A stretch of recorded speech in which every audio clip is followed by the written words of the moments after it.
반갑습니다. 오랜만에 오신 분은 이제 우리 교회가 이제 저녁 예배 때 룻기서를 읽어가는 줄을 잘 모르실 테니까 어쨌든 우리는 이제 저녁 예배 시간에는 룻기서를 조금씩 읽어가고 있는 중입니다.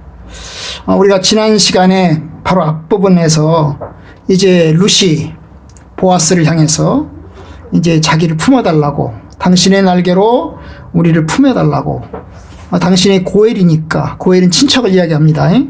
친척의 의무를 가지고 날개를 펴서 덮어달라고 하는 요구를 하였고, 그 요구에 보아스가 룻에게 확답하는, 긍정적으로 확답하는 그런 내용을 보았습니다. 하지만 그는 확답을 하면서 한 가지 조건을 붙였는데요. 그것이 오늘 읽은 13절에 있습니다. 내가 확답하긴 하는데 한 사람이 더 있다. 고엘, 내가 해야 되는 것보다 더 가까운 책임을 이행해야 되는 고엘, 그 한 사람이 더 있으므로 만약에 그 사람을 찾아가서 그 사람이 이행하겠다고 하면 그 사람이 이행할 거고, 만약에 그 사람이 못하겠다고 하면 내가 하겠다. 이것이 이제 보아스의 확답이었습니다. 그 고엘이 하겠다고 하면 그 사람이 이행할 거고, 만약에 그 사람이 못하겠다고 손들면 반드시 내가 이행하겠다. 이것이 우리가 13절에 읽은 약속이었습니다. 그죠? 그 약속을 우리가 지난 시간에 보았습니다. 그는 이제 보아스는 룻의 요구에 긍정적으로 화답을 했습니다. 그러나 자기도 책임이 있지만 더 가까운 책임이 있어요. 여러분, 이게 고엘이라고 하는 것이 책임도 있지만 특권도 있는 것입니다. 이게 촌수대로 이루어지는 거예요. 마치 유산상속하고 비슷해가지고 유산상속을 나눠줄 때 가까운 이제 친척부터 나눠주잖아요. 그죠? 그런 것처럼 이 고엘의 책임도 가까운 사람부터 하는 겁니다. 그래서 이제 좀 먼 친척이 내가 먼저 나서겠다고 했다가 가까운 사람이 왜 네가 나서냐 이렇게 되면 문제가 될 수 있으니까 가까운 사람에게 먼저 묻겠다 이렇게 이제 물은 거죠. 그래서 그 사람이 이제 긍정적으로 하면 나는 못하고, 그 사람이 못하겠다고 하면 내가 하겠다, 이런 겁니다. 그죠? 그것이 보아스가 한 약속입니다. 오늘 말씀은 이제 그 긍정적인 확답을 받은 이 룻이 돌아가서 시어머니 나오미에게 보고하는 내용이고, 그 보고를 받은 나오미가 이제 룻에게 하는 이야기, 기다려라. 이것이 이제 오늘 우리가 보고자 하는 내용입니다. 그 시작은 14절처럼 룻이 이른 새벽에 일어나서 움직이기 시작하는 내용으로부터 시작을 합니다. 룻이 새벽같이 그 발치에 누웠다가 사람이 서로 알아보기 어려울 때에 일어났으니, 이 룻은 새벽까지 거기에 누워 있었어요. 그러다가 새벽에 미명해 동뜰 때, 동트기 바로 직전에 일어납니다. 한밤에 돌아가지 않았어요. 확답을 받은 이 룻 바로 성읍으로 돌아가지 않았습니다. 왜냐? 보아스가 돌아가지 말라고 그랬어요. 여기 있으라고 그랬어요. 그것이 13절에 있죠. 이 밤에 여기서 머무르라. 마지막 부분, 13절의 마지막 부분, 아침까지 누워 있어라. 그래서 돌아가지 말고 여기 있으라고 이야기를 했어요. 그래서 룻은 그 말에 이제 순응해서 거기에 남아 있습니다. 왜 돌아가지 말라고 그랬을까요? 왜 움직이지 말라고 그랬을까요? 여러분, 아마도 이제 그 밤에 불침번을 사는 사람들이 있는 거예요. 그 밭에 불침번을 사는 사람들이 있는데 그 사람들에서 발각될 가능성이 있어요. 그러면 이게 굉장히 창피를 당하고 굉장히 이제 어려운 일을 당할 수 있기 때문에 그런 면에서 돌아가지 말라고 그랬어요. 거기다가 이 젊은 아가씨도 아니죠. 아줌마죠. 한번 결혼했었으니까. 이 룻이 이 밤에 돌아다니는 것은 굉장히 위험한 것입니다. 왜냐하면 여러분, 돌아다니다가 남자들에게 이제 이게 걸리면 성폭행을 당할 수 있어요. 굉장히 어려운 봉변을 당할 수 있어요.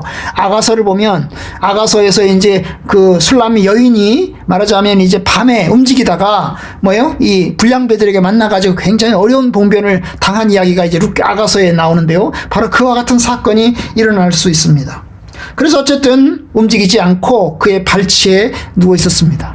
발치에 누워 있다고 해서 그들이 합방을 했다거나 그들이 동침을 했다거나 그런 건 아니에요. 다만 조금 떨어진 곳에서 이제 누워 있었겠죠. 어쨌든 새벽에 이제 룻이 일어납니다. 해가 해 뜨기 전에 일어납니다. 아마 룻은 밤에 잠을 자는 둥 마는 둥 했을 겁니다. 그죠? 그래서 일어나서 이제 돌아가려고 하는데 보아스가 일어났어요.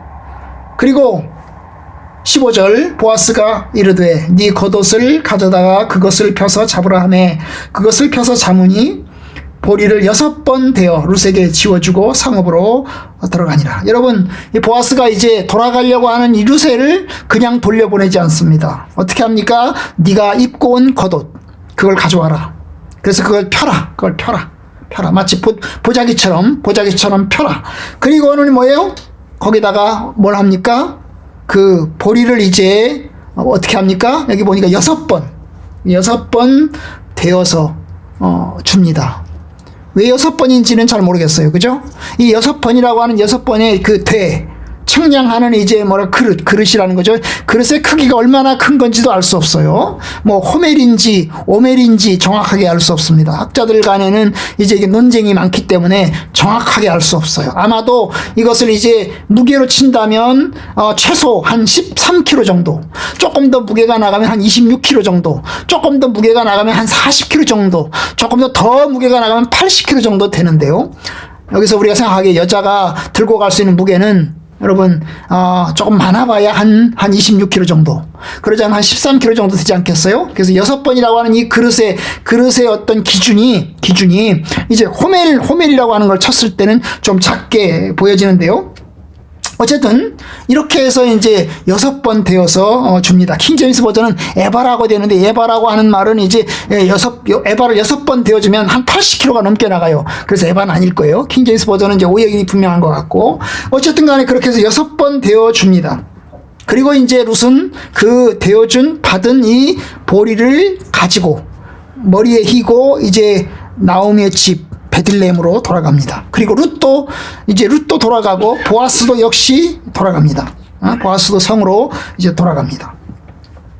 그리고 이제 집에 갔습니다. 자, 16절 룻이 시어머니에게 가니 그가 이르되 내 딸아 어찌 되었느냐 하니 룻이 그 사람이 자기에게 행한 일을 다 알렸습니다. 룻이 집으로 돌아가자 나오미가 물었습니다. 내 딸아 어떻게 되었냐? 사실 나오미는 룻을 보내놓고 긴장 속에서 하룻밤을 보냈습니다. 아마 많이 기도했을 거고 많이 염려했을 겁니다. 왜냐하면 나오미가 보냈기 때문입니다. 네가 가라. 네가 보아스를 찾아가서 고엘의 책임을 이행하라고 얘기하라 라고 얘기를 했기 때문에, 보낸 사람이 주체가 나오미였기 때문에 보내놓고 난 다음에 굉장히 많이 염려하고 기도했을 것입니다. 그리고 많이 궁금했을 것입니다. 그래서 돌아오자 묻는 첫 마디가 뭡니까? 내 딸아 어떻게 되었니? 어떻게 되었니는 사실 정확한 번역이 아닙니다. 히브리서에는 너는 누구에게 속하니 이런 뜻입니다. 너는 누구에게 속하냐? 너는 누구의 여자냐? 그런 뜻이에요. 결국 그 말이 뭐냐면 너는 보아스 여자가 되었냐? 그런 뜻이거든요. 그러니까 너는 누구에게 속하니? 하고 물어봤던 것입니다. 결국 이제 그걸 우리나라 말로 번역할 때는 어떻게 되었니라고 번역을 했는데요. 어쨌든 이렇게 이제 궁금해서 물어요. 네가 누구의 여자냐? 어떻게 되었냐? 하고 물었습니다. 바로 이런 질문에 룻이 이제 보아스가 행해준 확답, 그리고 보아스가 보내준 보리까지 다 보여주면서 이야기를 합니다. 17절 이르되 그가 내게 이 보리를 6번 되어주며 이르기를 빈손으로 네 시어머니에게 가지 말라 하더이다 라고 이야기를 합니다. 여러분, 보아스가 그러니까 결국엔 뭡니까? 보리를 주면서 누구에게 보여주라고? 시어머니에게 보여주라고, 시어머니에게 그냥 빈손으로 가지 말라고 얘기를 했다는 거예요. 여러분, 이 선물은 누구에게 보내는 선물일까요? 시어머니에게 보내는 선물입니다. 결국 보아스가 룻에게 준 선물이 아니고 보아스가 나오미에게 보내는 선물이었던 것입니다. 그래서 이 선물을 보면서 이제 이 시어머니가 생각을 합니다. 18절 이에 시어머니가 이르되 내 딸아 이 사건이 어떻게 될지 알기까지 앉아있으라. 그 사람이 오늘 이 일을 성취하기 전에는 쉬지 아니하리라. 결국 이제 그 확답을 들은 이제 시어머니 나오미 룻에게 이야기합니다. 기다려라. 그죠? 앉아있어라. 이 사건이 어떻게 될지 알기까지 앉아있어라. 그냥 가만히 있어라. 가만히 있어라. 그러면 뭔가 되어질 것이다. 그 말이죠. 그죠? 뭔가 되어질 것이다. 그리고 이야기합니다. 그 사람이 뭐예요? 오늘 이 일을 성취하기 전엔 너에게 확답한 그 확답, 약속, 뭐예요? 먼저 그 가까운 친척이 있다고 하니 그 가까운 친척을 만나서 확답을 들어보겠다고 하니 그 확답을 들어보는 일을 하기 전까지는 이제 아마 보아스는 계속해서 움직일 거다. 그리고 이제 조만간 확답이 올 거다. 그 얘기를 하는 거죠. 그죠? 바로 그런 얘기를 이제 하는 겁니다.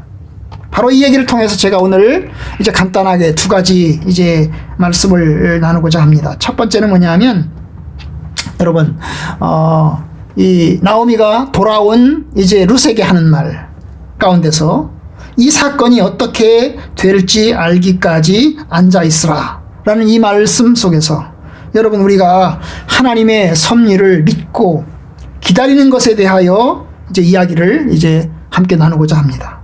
여러분 룻의 행동은 끝났습니다.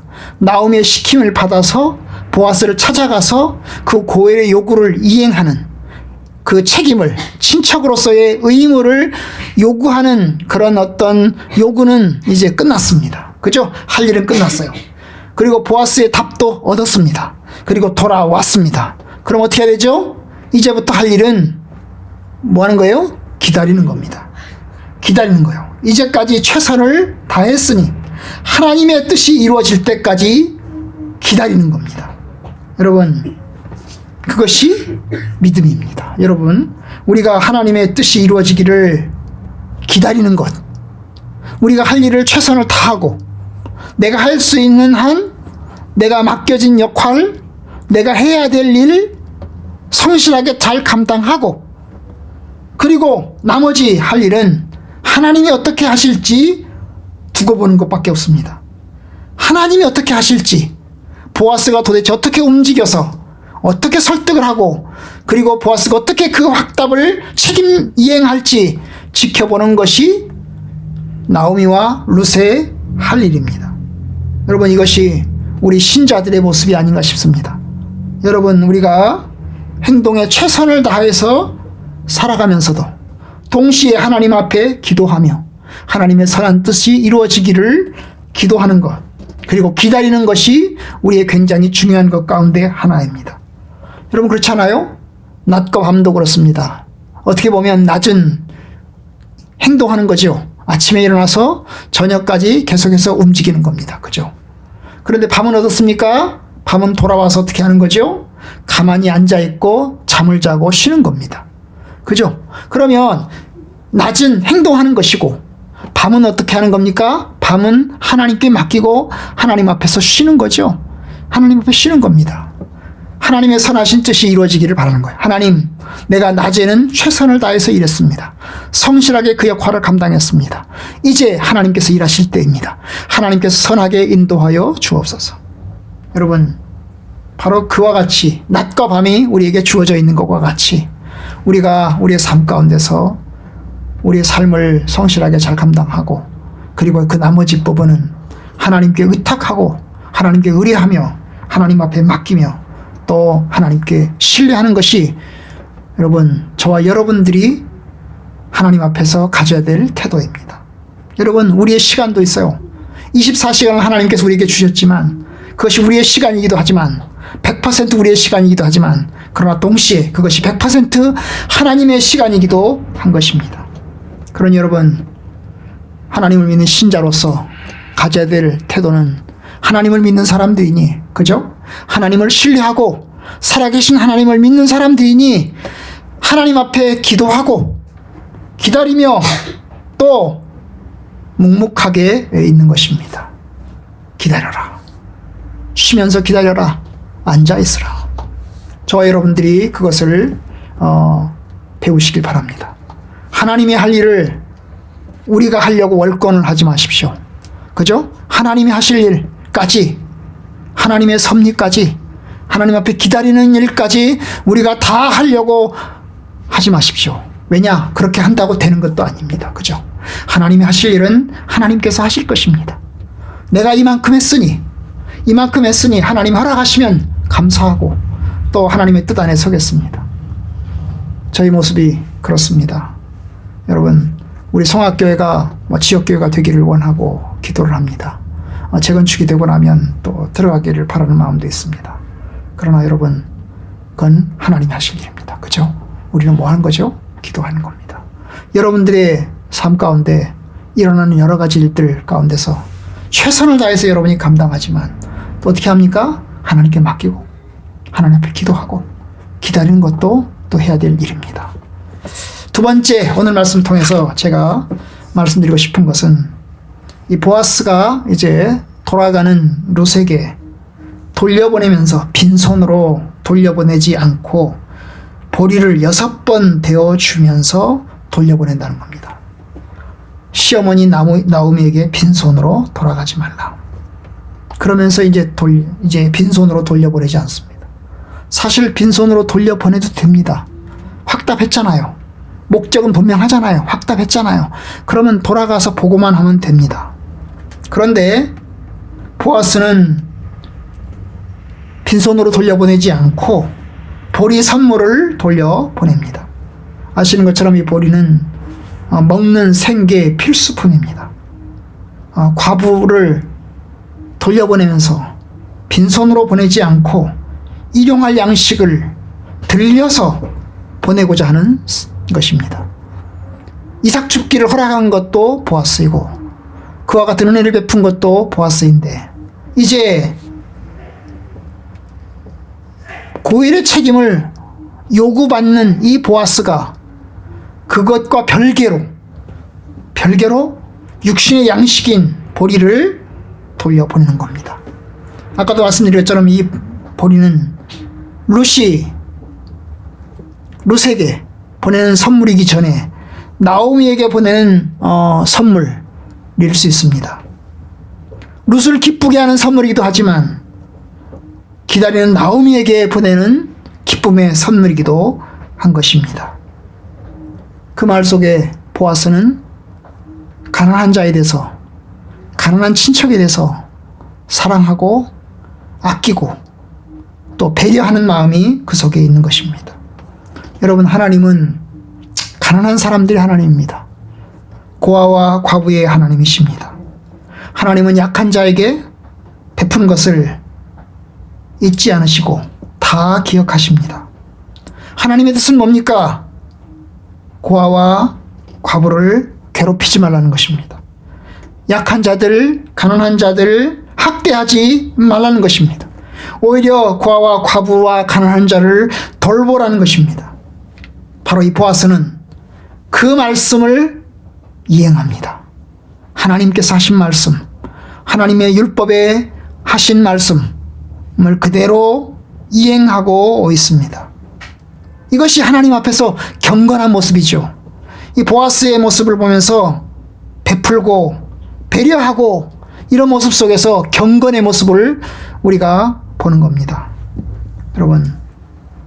여러분들이 지금까지도 잘 해오셨지만 우리 성도들 참 성실하게 또 잘 감당하고 섬기고 계시지만 여러분 교회 안에서 섬기는 것도 중요하지만 여러분 주변에 있는 분들 가운데 참 배려해야 될 분, 또 돌봐야 될 분, 할 수 있으면 최선을 다해서 감당하십시오. 하나님 여러분들의 섬김과 배려를 다 기억하십니다. 하나님께서 은혜를 베푸실 것입니다. 그러니 맡은 바의 책임을 잘 감당하십시오. 하나님께서 보아스를 사랑하시고 은혜를 베푸시듯이 하십니다. 하나님의 은혜가 여러분들 가운데 있기 원합니다. 여러분들의 주변에 약한 사람들, 또 힘든 사람들 그냥 놓치지 마세요. 오히려 챙기고 배려하고 섬기고 그러면서 하나님의 뜻 안에서 서시기를 주님의 이름으로 축원합니다. 우리 성화교회 모든 성도들 한 주간도 믿음 안에서 다 승리하시고 평안하시고 복된 삶 살기를 주님의 이름으로 축원합니다.